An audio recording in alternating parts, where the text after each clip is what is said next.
Hey y'all, welcome back to my channel. This is Robin. It is late. It's 20 minutes till 2. The last time I looked at the clock it was like 12:15. I said, oh no biggie. But I'm feeling it now. I'm tired. I had a project I needed to finish because I have to get it in the mail tomorrow. So I want to share that with you before I actually box it up. I had an order for 5 TNs. 3 were standard size, spring, floral type theme. Then the other 2 were magical, 1 mermaid and 1 unicorn. So I'm going to go ahead and get started with the spring summer themed flower ones. First there is this one, and let me back you guys up. This paper that I used is from Michael's, and it is called, let me get the paper out here and show it to you, Petite Florals. And it is double-sided. It's a really pretty paper pad, and I did share this in one of my hauls recently from Michael's. So that's the paper that I used on the 3 standard ones. So this one's got like a petite purplish pink. I did cast this piece of resin here, this resin bow, and I'm really tickled with how it came out. I colored it with pigment that I had ordered from Amazon, and my hands look so old and just they're dry.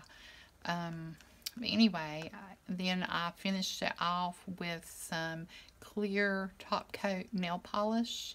And that really, when you have molds that do not leave your pieces shiny, if you will just use just some simple, I've had this Orly for quite a while and it's called Top to Bottom, but you can use any clear nail polish and coat your resin pieces. And I usually do 2 coats. So that is my dangle for the front. These are really simple. This one has more of a purple theme on the inside. I thought it turned out really pretty. I have some journaling cards over here. I did fussy cut this one out. So you've got like a die cut at the top and the bottom of florals. And there's a couple more cards in there. Of course, you have the pocket over here. Then this here is the folder for this one. I put some washi tape and a real pretty one of the cut aparts, and it's just plain on the inside. And then this is the dot grid insert. And then I put one of these Project Life 4x6 fold outs in here so they can put photos, and I stamped a 4x6 card with place photo here, so it'll be a place to put some photos. And then this is Life is Sweet, and this is your lined insert. I did not include pin loops with these because I did not have the materials to make them and didn't realize it until tonight. I know personally, I usually just stick my pin right here and it's held in by the elastic. But anyway, so I did not include those on these. So that is TN number 1. And like I said, this is a standard size. Then the next standard is this one. And again, this is a smaller bow as compared to the other one, as you can see there. It is larger, I like that. And I did cast this using this Wilton mold. It's actually a fondant mold that I got at Michael's. And it has 3 different size bows. I think they're that same kind of bow.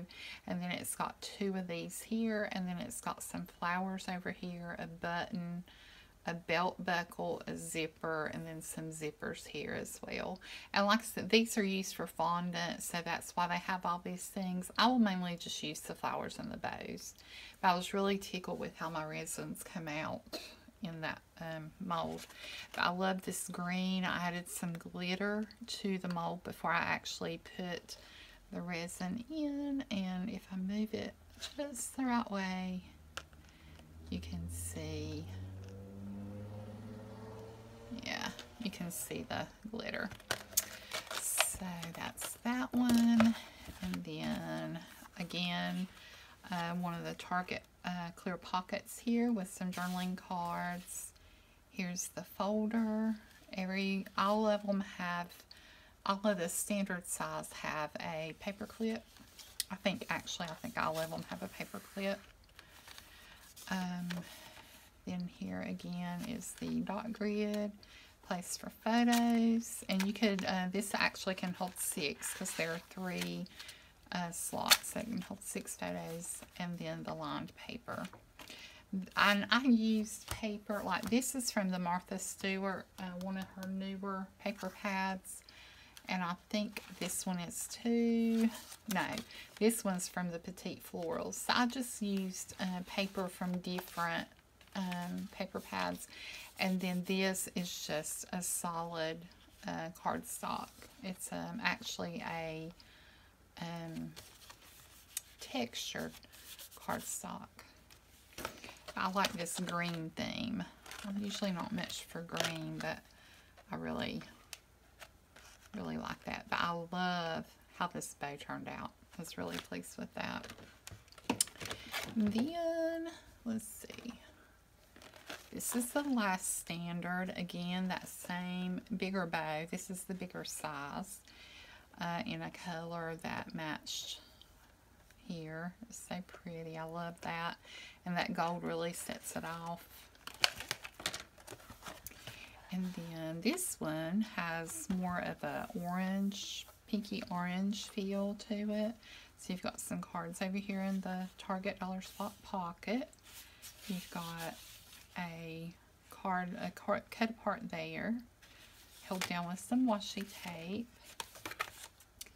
And here is your line paper, your photo sleeves, and then your dot grid. And this paper, this is from the Martha Stewart, and I love this watercolor flower. So pretty. So there's a lot of colors throughout all of these. I love all the soft colors for spring and summer. So that is that one. And so then we will move on to the magical ones. Here is the unicorn, and this resin here is almost too shiny, you can't really see. It's really pretty in person. I know it's kind of hard to see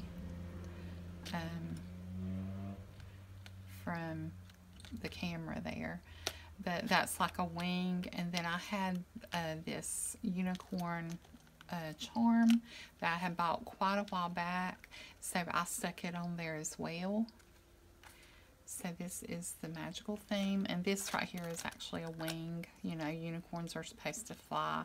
This unicorn does not have any wings, but the unicorn right here, the charm unicorn, does have wings. So I guess sometimes they do and sometimes they don't. Maybe they can fold them up, who knows.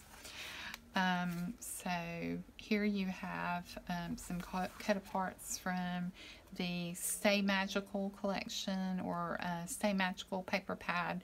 It's one of the hot buys at Michael's. And then this one says, ride a unicorn, swim with mermaids, and chase the rainbow. And then this is also held down with some washi tape, and this has an arrow, a pink arrow paper clip.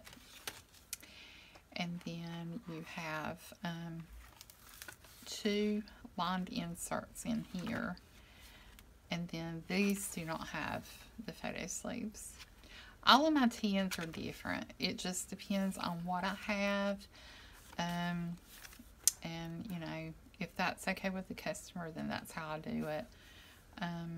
Because because you can just save money by going with, you know, what I have, because if I have to go out and buy, then I'm going to have to, you know, increase the prices. But anyway, so here I use some washi tape. It's how I folded my paper, so I used the same sheet of paper for the front and back, and so it's the way that I folded it, and then I put tape to hide where the fold actually came together. So it worked out pretty good. And then that's the back. Okay. So that is that one. There's one more, and it is the mermaid. Here she is, and she has a pretty mermaid tail. It's two-toned. It has silver on the end, and then it has this real pretty sea blue right here. She says sunshine and salt water, and that's washi tape. And I think she's really pretty. I love that holographic feel there on that. Then I come in here. It says, let's just stop being adults and be mermaids instead. Here it says sparkle wherever you go, and you have some pretty sparkly washi tape holding that one. Another paper clip there, and then 2 inserts in this one as well. And I did the same thing on this one as the last one. I used the same tape and taped where my paper met together. So it turned out pretty good, and I love this variegated paper there, so I thought that was really pretty. I am going to, I've been thinking about this, and I am going to probably do a tutorial on how I color my resin. It actually is colored before. I've got that turned wrong, I think. Sorry, guys. I color it before I pour my resin. Okay, and I use the 10-minute resin. You can see on the back that it is white. So when you don't add color to the 10-minute resin, this is how it comes out. It just comes out white. And the white behind the colors really makes the colors pop, from what I understand. And I'm really pleased with how that came out. But I am going to show how you actually paint your pigment powder onto your mold, and it needs to be a silicone mold before you cast it. You don't actually paint with paint, but I will explain it when I do the tutorial. So guys, be watching for that. I probably will do the mermaid tail, and I might do a bow or something as well, or I got a couple new molds, so I might use one of them. I might paint this lipstick and cast that mold. That would be fun to show, or the nail polish. So just stay tuned for that. I'll try to get to that this weekend. This was a big project. I need to get it out, so I'm going to be boxing it up. I've got the box laying right here, so I'm going to get these in bags and get them boxed up so that they can be on their way to Jersey tomorrow. But let me know what you think about my bow resins for my dangles on the front. I felt pretty good about them. I liked how they turned out. And also, you know, these resins. So basically resins in general for dangles on, you know, on the tins. Now, of course, these can be hung on the spine too and would be really cute. You could hang a couple on the spine, but I was just really tickled. I love this bigger bow, so I'll probably be using that a lot for dangles on my tins. But anyway, that's it, guys. Stay tuned for that tutorial. I will do my best to get it up this weekend. Alright, I hope everybody has a wonderful Saturday and Sunday. Have a great weekend and be blessed. Bye, y'all.